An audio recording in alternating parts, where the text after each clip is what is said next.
घाम अत्ता तेज निखर गा बाटे कि सीधा लागत बाटे कपारे पे।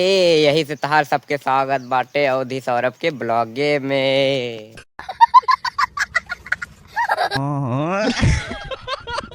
फूल है गुलाब का, नशा है शराब का, अत्ता ध्यान से का सुनत बाटे सब जने। कुछ दिन में गेहूं कटिया आवत बाटे कपारे पर। अच्छा जी, ऐसा है क्या?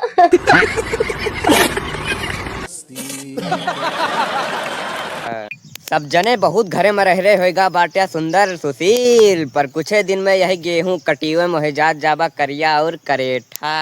क्या बात है सर, क्या बात है सर।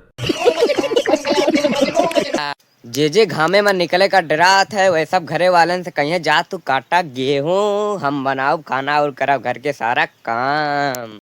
बात तो सही है।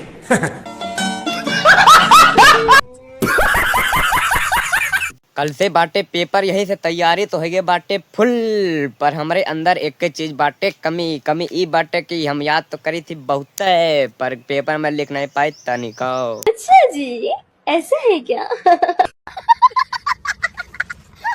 हाँ तो सब जने का ब्लॉग देखे में मजा आएगा हुआ बहुत है, तो इंस्टाग्राम पे देखा जात हुआ तो फॉलो वाली बटन पे दबा दिया जा बहुत है। क्या बात है सर, क्या बात है सर। अभी मजा आएगा ना भिड़ो। अगर YouTube पे देखा जात हुआ तो लाइक सब्सक्राइब कई के हमके आगे दिया जा बढ़ाए, और कमेंट कई दिया जा भर भर के। बात तो सही है।